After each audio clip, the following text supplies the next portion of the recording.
Hello everyone, welcome back to the channel. Boatman family को income tax department ने भेजा 12 करोड़ 80 लाख की नोटिस।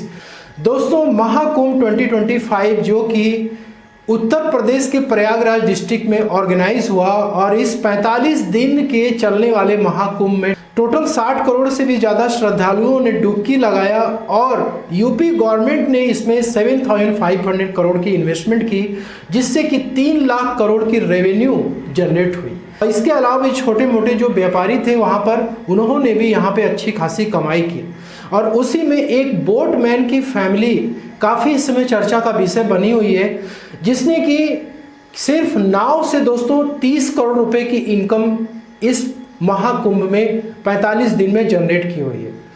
और दोस्तों, इस बोटमैन फैमिली को टोटल इनकम टैक्स डिपार्टमेंट ने 12 करोड़ 80 लाख की नोटिस भेजी है इनकम टैक्स की। तो 30 करोड़ की इनकम के पीछे का क्या कैलकुलेशन है उसे समझेंगे और इनकम टैक्स डिपार्टमेंट नोटिस कब जारी करता है और 12 करोड़ 80 लाख रुपए की क्या कैलकुलेशन है, इसे भी इस वीडियो में हम समझने वाले हैं। सबसे पहले महाकुंभ मेला अथॉरिटी के द्वारा जो रेट फिक्स किया गया था नाविकों के लिए कि वो श्रद्धालुओं को नाव पे बैठा करके ले जाकर गंगा में डुबकी लगवाएं, उसके बाद ला करके छोड़ दें। तो दोस्तों, यहाँ पे जो रेट था वो था 75 रुपीज़ से लेकर के 100 रुपीज़ पर पर्सन 2 वे का। तो 1 बोट की जो कैपेसिटी थी वो 8 पर्सन की थी और नंबर ऑफ बोट्स 130। इस बोटमैन की फैमिली जिन्होंने कि 30 करोड़ की इनकम जनरेट की है, उनके पास टोटल 130 बोट्स थी और नंबर ऑफ राउंड्स यहाँ पे 8 था, मतलब एक बोट 8 राउंड्स चक्कर लगाता था। तो दोस्तों, इसके अनुसार यदि कैलकुलेशन आप देखें यहाँ पर तो 100 रुपीज़ पर पर्सन 8 पर्सन से चार्ज किया जा रहा है। 8 राउंड यदि लग रहा है तो एक नाव 6400 पर डे की इनकम जनरेट कर रहा है और यहाँ पे 130 बोट्स हैं। टोटल 45 डेज ये बोट्स चले। टोटल इनकम यहाँ पे आ रही है 3 करोड़ 75 लाख रुपीस। लेकिन यूपी गवर्नमेंट के द्वारा इस बोटमैन फैमिली के लिए जो इनकम डिस्क्लोज किया गया है 30 करोड़ रुपीस का इनकम डिस्क्लोज किया गया। ये नाविक परिवार जिनके पास 130 नौकाएं थी, 45 दिनों की अवधि में इन लोगों ने शुद्ध बचत की है 30 करोड़ रुपए की। जैसा कि आपने सुना कि 30 करोड़ रुपीस टोटल इनकम इस बोटमैन फैमिली ने जनरेट किया और 130 बोट्स हैं, तो पर बोट की जो इनकम आ रही है अराउंड 23 लाख रुपीस से थोड़ा सा ज़्यादा आ रही है। ठीक है। और दोस्तों, यदि आप पर डे 1 बोट की इनकम यदि निकालें यहाँ पर तो 23 लाख डिवाइडेड बाय 45 डेज आप कर देंगे तो 50,000 से लेके 52,000 के बीच में पर बोट की इनकम यहाँ पे आ रही है। अब दोस्तों, इनकम टैक्स डिपार्टमेंट ने इस पे एक्शन क्यों लिया? यहाँ पे देखिए, जो 30 करोड़ रुपीस की जो इनकम है, ये इनकम टैक्स के रूल के अनुसार एक हाई वैल्यू ट्रांजेक्शन की कैटेगरी में आता है।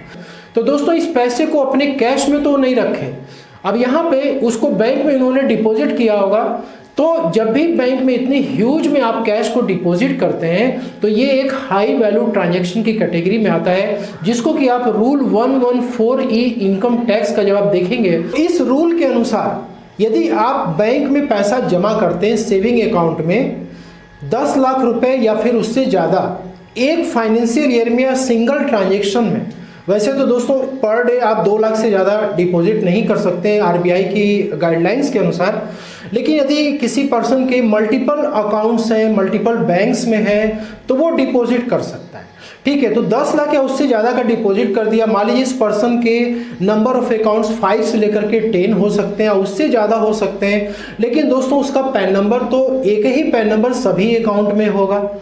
तो इनकम टैक्स डिपार्टमेंट इस ट्रांजेक्शन्स को हाई वैल्यू ट्रांजेक्शन्स मानता है और इसमें बैंकिंग सिस्टम और इनकम टैक्स डिपार्टमेंट का जो सिस्टम है ये इतना ज़्यादा एडवांस हो चुका है कि यहाँ पे जो भी अमाउंट आपकी डिपॉजिट हो रही है, हैवी ट्रांजेक्शन्स आप कर रहे हैं बैंक अकाउंट में, ये इनकम टैक्स के पोर्टल पे आपके पैन के अगेंस्ट में रिपोर्ट होती रहती हैं। ठीक है।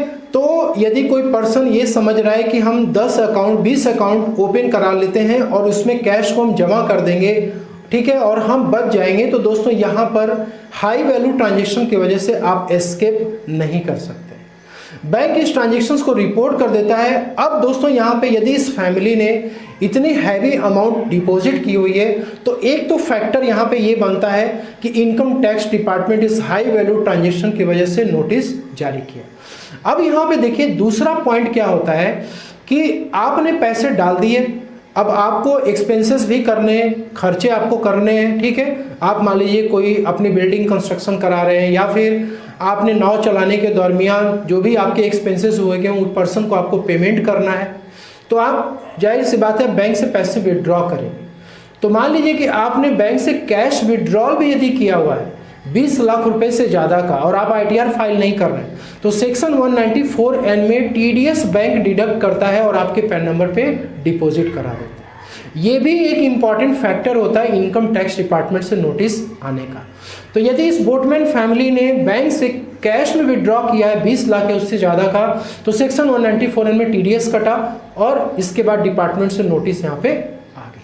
और दोस्तों यहाँ पे पॉइंट नंबर 3 है सेक्शन 68 इनकम टैक्स एक्ट का, जो ये कहता है कि यदि आपके अकाउंट में एक हैवी अमाउंट क्रेडिट हुआ है तो ये अमाउंट अनडिस्क्लोज्ड कैश क्रेडिट की कैटेगरी में आता है, जिसके लिए कि इनकम टैक्स डिपार्टमेंट आपसे नोटिस जारी कर सकता है। तो यदि इस बोटमैन फैमिली का एग्जांपल है, जैसा कि इनका खुद का कहना है कि पहले 500,000 रुपये पर डे की कमाई हम करते थे, वो भी कभी कभी होता था, तो दोस्तों उसके अनुसार बैंक में बहुत हैवी अमाउंट ये डिपॉजिट नहीं करते थे या ट्रांजेक्शन नहीं करते थे। लेकिन अचानक से यदि आपके अकाउंट में 20 करोड़ 30 करोड़ रुपए यदि आ जाते हैं तो सेक्शन 68 में आप कवर्ड हो जाते हैं। तो यहाँ पर भी एक रीज़न बनता है इनकम टैक्स डिपार्टमेंट को नोटिस जारी करने का कि अनएक्सप्लेन्ड कैश क्रेडिट, ठीक है, आपके अकाउंट में क्रेडिट हो रही है तो इसका एक्सप्लेनेशन रिक्वायर्ड होता है। इसके बाद section 4 of the income tax act, ये सेक्शन कहता है कि आपने एक हैवी अमाउंट अपने बैंक अकाउंट में डिपॉजिट किया है तो फिर स्लैब रेट आपके ऊपर एप्लीकेबल हो जाता है, जो कि इनकम टैक्स चार्ज करने के लिए इंपॉर्टेंट होता है। अब स्लैब रेट की यदि बात करें तो यहाँ पे न्यू टैक्स रेजिम और ओल्ड टैक्स रेजिम में 2 स्लैब रेट निकल के आते हैं। तो न्यू टैक्स रेजिम में आप देखेंगे तो यहाँ पे 3 लाख रुपए तक तो नील की रेट से टैक्स है, 3 से 7 में 5% का है, 7 से 10 में 10% का, तो आप इसको देखते जाइए। यहाँ पे 15 लाख के ऊपर यदि जाएगा तो 30% का रेट है। अब जैसा कि इस बोटमैन फैमिली की जो इनकम है वो कितनी है, 30 करोड़ रुपीस की है, तो दोस्तों ये क्या हो गया, 15 लाख के ऊपर क्रॉस कर गया, तो इसका मतलब ये 30% के ब्रैकेट में आ चुके हैं। अब यदि ओल्ड टैक्स रेजिम के अनुसार आप कैलकुलेशन देखिए तो यहाँ तो 10 लाख के ऊपर यदि इनकम चली जाती है तो 30% के रेट से टैक्स लग जाएगा, ठीक। अब देखिए इंपॉर्टेंट क्या है कि आप 30% के ऊपर के ब्रैकेट में जाते हैं, ठीक है, आपकी इनकम करोड़ों में हो रही है तो उस केस में दोस्तों टैक्स तो गवर्नमेंट लेती ही लेती है, साथ में सरचार्ज भी लेती है। सरचार्ज भी एक प्रकार का एडिशनल टैक्स है जो कि आपके इनकम के ऊपर चार्ज किया जाता है। अब यहाँ पे दोस्तों सरचार्ज के बाद हेल्थ एंड एजुकेशन सेस 4% का ऐड होता है, ठीक है। अब यहाँ पे देखिए सरचार्ज यदि हम देखें तो यहाँ पे आप देख सकते हैं कि यदि आपकी टोटल इनकम 50 लाख से ज़्यादा लेकिन 1 करोड़ से यदि कम है तो 10% का सरचार्ज रेट है, मतलब जो टैक्स इस इनकम पर आएगा उस टैक्स में 10% और ऐड हो जाएगा।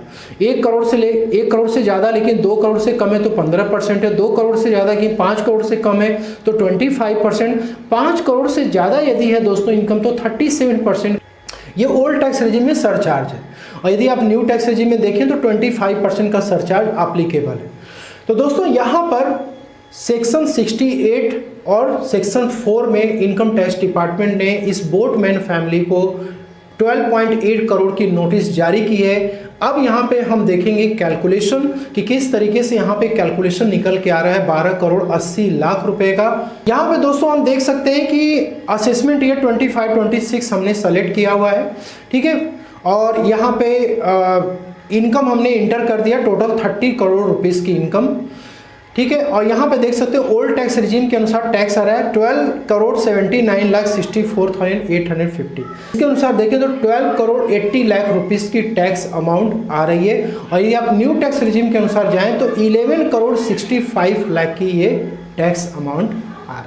तो दोस्तों इस बोटमैन फैमिली को इनकम टैक्स डिपार्टमेंट ने जो नोटिस भेजा है, अब इसमें सबसे बड़ा सवाल ये है कि इसकी एक्सप्लेनेशन सारी बातों को एक क्लियर करना है कि इतने पैसे कहाँ से अकाउंट में आए, इसकी पूरी नई एक्सप्लेनेशन देनी है, ठीक है। और इसके बाद यदि जेन्युइन बनता है तो गवर्नमेंट को इतना टैक्स पे करना पड़ेगा।